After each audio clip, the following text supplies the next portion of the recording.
Hello, नमस्कार सर्वांना. Welcome back to my new vlog. So आजचा व्लॉग हा पूर्णपणे माझा असणार आहे.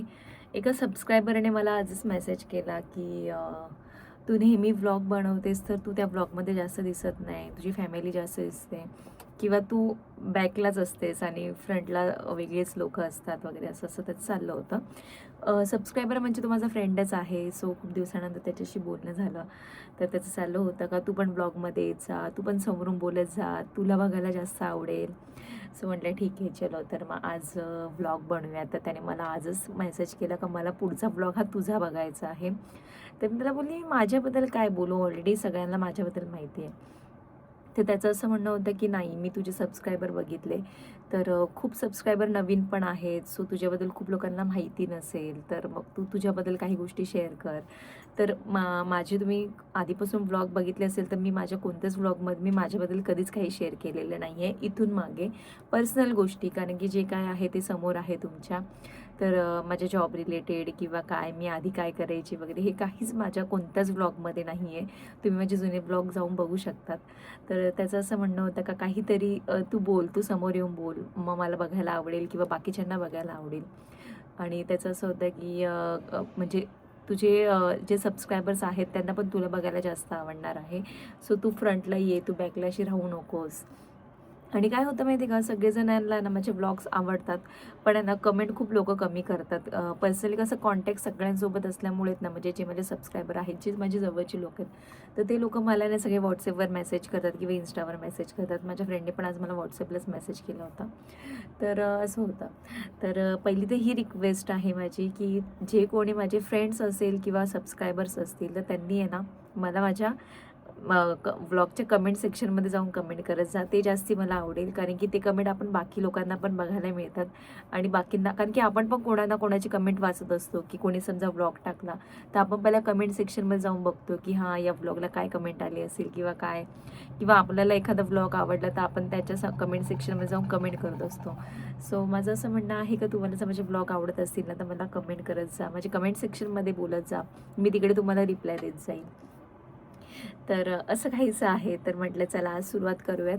आणि आज हे पण घरी नाहीत, हे जरा बाहेर गेले आहेत, गाडीचं काम होतं थोडं.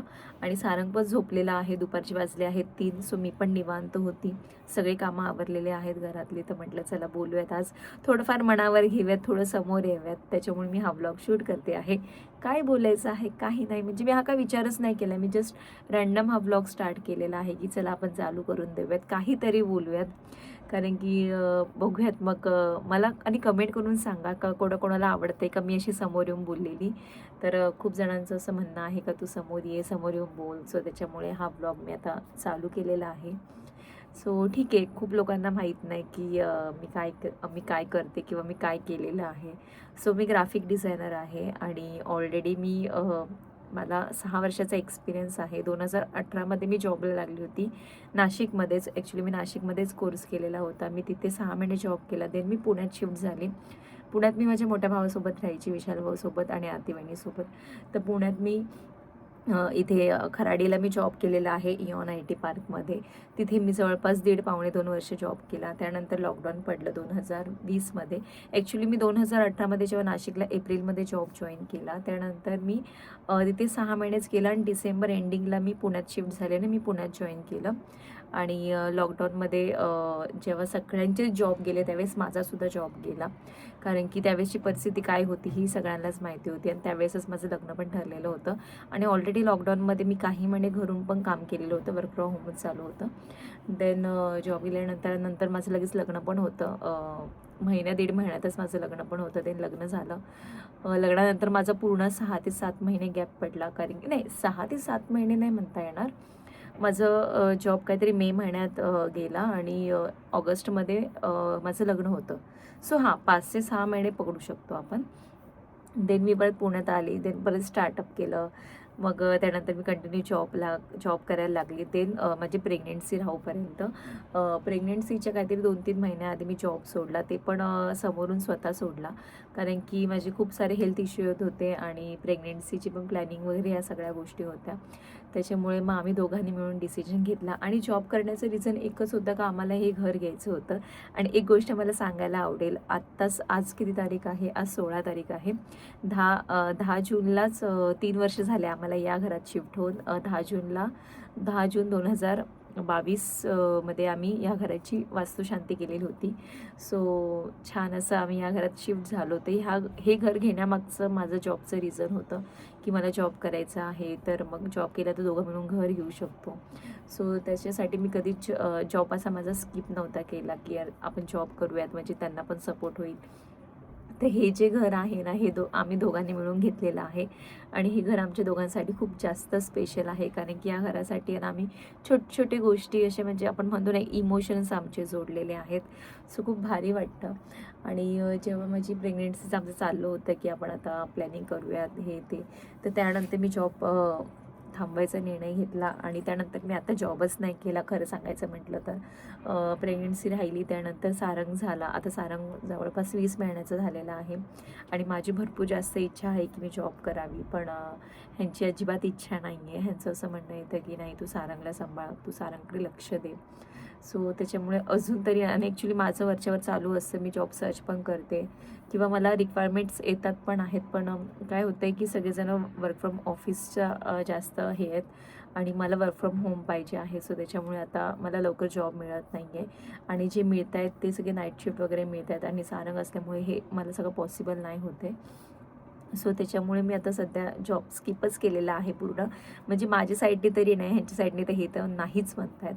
पण माझं असं होतं की यार थोडंफार आपण केलं पाहिजे किंवा काय. पण ह्यांचं असं म्हणणं येतं की नाही तू फक्त सारंगला सांभाळ, घराला सांभाळ, हेच खूप जास्त आहे आता. आणि ऑलरेडी तुला जॉब करायचं होतं तेव्हा तू केलेला आहे. जवळपास माझा 6 वर्षाचा एक्सपिरियन्स आहे. त्यानंतर घरी बसणं म्हणजे खूप मोठी गोष्ट आहे. जे जॉब करत असतील, ज्या फिमेल मलाच बघत असतील, ज्या मॅरिड असतील, जे बाळ झाल्यानंतर परत जॉब करत असतील, तर सगळ्या जणी रिलेट करू शकतात की जॉब म्हणजे 6 वर्षाचा एक्सपिरियन्स असल्यानंतर नंतरून घरात बसणं आणि जॉब सोडून नाही का फक्त घरात बसून राहणं. तर ह्यांचं असं म्हणणं असं की नको तू सारंगला सांभाळ, बाकी माझ्यासाठी खूप आहे. तर त्याच्यामुळे जॉब पूर्णपणे स्किप झालेला आहे. तर बघूयात पुढे आहेत थोडेफार काही प्लॅनिंग, पण सारंग अजून लहान असल्यामुळे मला ते पॉसिबल होत नाही आहे अजून तरी. सो आता जे चाललं आहे तसं चालू ठेवलेलं आहे. तर आता सध्या तर मी यूट्यूबच करते आणि ऑलरेडी माझं घरी छोटासा सेटअप आहे ज्वेलरीचा. सो ज्वेलरीचा बिझनेस मी स्टार्ट केलेला आहे जानेवारी 2026पासूनच, न्यू इयरपासूनच. सो ते मी इथल्या इथे घरात बसून करते की घरातल्या घरात सेलिंग करते, कस्टमर घरी येऊन घेऊन जातात. सो असं काहीसा माझा छोटासा सेटअप चालू आहे. पुण्यात आलो आहे तर आता ह्यांची धावपळ वगैरे आहे, सो त्याच्यामुळे जास्त बाहेर फिरणं होत नाही. ऑलरेडी आता एक प्लॅन आमचा झालेला आहे पुढे, तर काय असेल ते तुम्हाला पुढच्या ब्लॉगमध्ये बघायलाच मिळेल. सध्या आता धावपळ जास्त असल्यामुळे ना मला शूट पण करायला वेळ मिळत नाही. काही व्लॉग माझे ऑलरेडी रेडी आहेत आणि पेंडिंग आहेत एडिटिंग करायचे. सो सगळं असं मिक्सअप झालेलं आहे ना, म्हणजे धावपळ एवढी आहे की म्हणजे हे जेव्हा मुंबईला जातात तेव्हा ह्यांच्यासोबत मी सुद्धा कधी कधी मुंबईला जाते की चल आपला म्हणजे त्यांना ट्रॅव्हलिंगमध्ये थोडाफार त्यांना सोबत राहण्यासाठी म्हणा किंवा काय, किंवा माझे काही पर्सनल कामं असतात. सो त्याच्यासाठी पण मी मुंबईला जात असते. तर धावपळ एवढी असते त्याच्यामुळे मग काही शूट करते मी, काही शूट करत नाही. सो असं सगळ्या गोष्टी होत आहेत. तर मग मला ना एक कमेंट करा, म्हणजे ज्यांना कोणाला माझे व्लॉग आवडत असतील, जे कोणी माझे व्लॉग बघत असतील, तर प्लीज तुम्ही कमेंट करा. एकच कमेंट करायची आहे का तुम्ही व्लॉग कुठून बघताय, तुमच्या सिटीचं नाव, तुमच्या गावाचं नाव आणि तुम्ही कोण आहात, म्हणजे मला एक समजेल की माझे व्लॉग कोण बघताय आणि कुठपर्यंत बघताय आणि कुठे जात आहेत माझे व्लॉग. तर ते जास्त मला रीड करायला आवडेल. आणि तुम्हाला कोणत्या टॉपिकवर माझे व्लॉग बघायला आवडतील तर ते सुद्धा मला कमेंट करून नक्की सांगा. तर आपण त्याच्यावर सुद्धा व्लॉग बनवायला चालू करू. आणि असं मी समोरासमोर फेसिंगने बोलते आहे, तर ही गोष्ट तुम्हाला आवडते का हे पण मला सांगा. मग आपण ते पण स्टार्ट करूयात. फक्त त्याच्यासाठी मला आता अजून रिसर्च वगैरे करावा लागेल, की मी कशावर बोललं पाहिजे. कारण कसं आहे, आपले जे सबस्क्रायबर असतात त्यांना आपले ब्लॉग्स आवडत आहेत का आणि त्यांना आपले कोणते ब्लॉग्स आवडत आहेत ह्या गोष्टी खूप जास्त समजणं गरजेचं असतं. तर ते मला कसं समजणार, तर ते तुमच्या कमेंटवरूनच समजणार आहे. तर प्लीज मला कमेंट करा का तुम्हाला काय बघायला आवडेल. मग मी ते तुमच्यासोबत शेअर करेन आणि कसे वाटत आहेत मला ब्लॉग हे प्लीज कमेंट करून सांगा. आणि आता मला अजून काही सुचत नाही काय बोलावं, तर हा ब्लॉग मी ते एंड करते आहे. तर मला कमेंट करून नक्की सांगा तुम्हाला काय बघायचं आहे आणि मी तुम्हाला काय देऊ शकते आणि मी ते नक्की देणार. सो हा ब्लॉग मी ते एंड करते आहे. तर हा ब्लॉग तुम्हाला कसा वाटला मला कमेंट करून नक्की सांगा. बाय.